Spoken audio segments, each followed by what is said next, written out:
சேர்ந்து தான் தீர்மானம் போட்டோம். அதை நேர்முக கடிதமாக மாண்புமிகு பிரதமர் அவர்களுக்கும் அனுப்பி வச்சிருக்கிறோம். அதோடு நாம் அப்படியே இருந்துடல.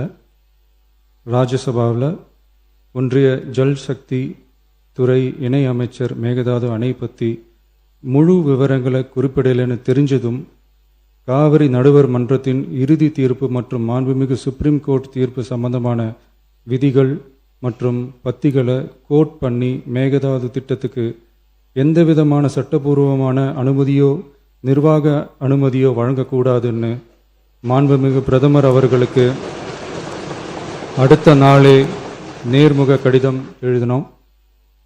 காவிரி நதிநீர் பங்கீட்லேயும் சரி, மேகதாது அணை கட்டுற முயற்சிகளை தடுக்கிறதுலையும் சரி, தமிழ்நாட்டோட உரிமையை நம் அரசு கொஞ்சம் கூட விட்டு தரவே தராது.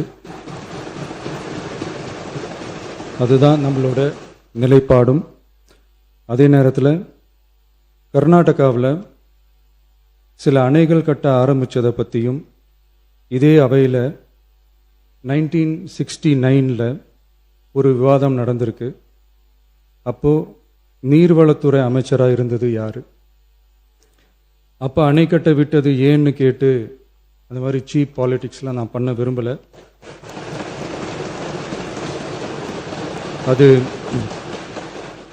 அது நம்ம நோக்கமும் இல்லை.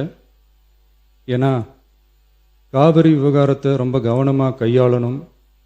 எந்த கட்சி ஆளுகிறது, எந்த கட்சிக்கு பெருமை, யாருக்கு பெருமைன்னெலாம் பார்க்கக்கூடாது. இது தமிழக மக்களுடைய பிரச்சனை அப்படின்னு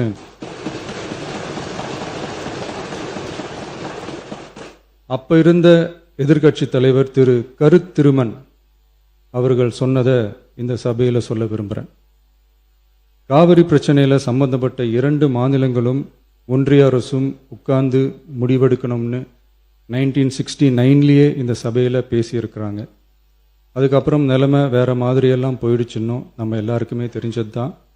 சட்டப்படி இந்த பிரச்சனையை அணுகிறதுல நாம் உறுதியாக இருக்கிறோம், அதில் மாற்றமே இல்லை. இருந்தாலும் ஒரு அட்டெம்ப்ட் எடுத்து பார்க்கலாம்னு தோணுனது தான் அந்த பெங்களூர் விசிட். அப்படி ஒரு விசிட் பற்றி ஃபஸ்ட்டு யோசித்து கேட்டதும் நான் தான். நாம் பெங்களூர் போக நினச்சதை பற்றி பல ஒப்பீனியன்ஸ் வந்துச்சு. நாம் போக நினச்சதுக்கு காரணம், ஒருவேளை இந்த பிரச்சனை தீர்க்கறதுக்கான ஒரு பாசிட்டிவ் சைன் கிடைச்சா நல்லா இருக்குமேன்னு ஒரு எண்ணத்தில் தான். இன்றைய காலத்தில் பகை நாடுகளை பேசி தீர்க்க பார்க்குறாங்க. பக்கத்து மாநிலத்தோட பேசி பார்த்தா என்னன்னு நினச்சேன்.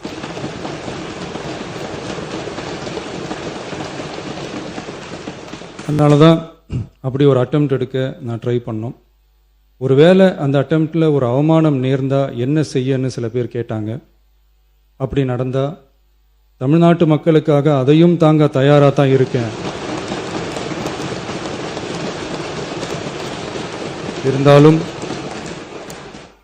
இருந்தாலும் நம்ம மேலே அன்பு காட்டின அத்தனை பேருக்கும் என்னோட நன்றிகள்.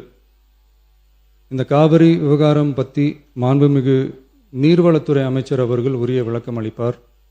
அதே மாதிரி காவிரி பிரச்சனையால் பாதிக்கப்பட்ட விவசாயிகளுக்கான அந்த இன்சூரன்ஸ் ப்ரீமியம் அரசே கட்டுறதை பற்றி கேட்டிருந்தாங்க.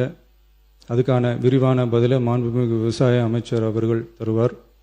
அப்புறம் இந்த குறுவை சாகுபடிக்கு அந்த நிவாரண தொகுப்பு பற்றி எதிர்கட்சியிலேருந்து கேட்டிருந்தாங்க. அந்த குறுவை சாகுபடிக்கு அந்த நிவாரணம் ஏற்கனவே கொடுத்தாச்சு, வழங்கியாச்சு. இது அரசியலே நாங்கள் தான் அப்படின்னு சொல்லிக்கிறவங்களுக்கு இது எப்படி தெரியாமல் போச்சுன்னு எனக்கு தெரியல.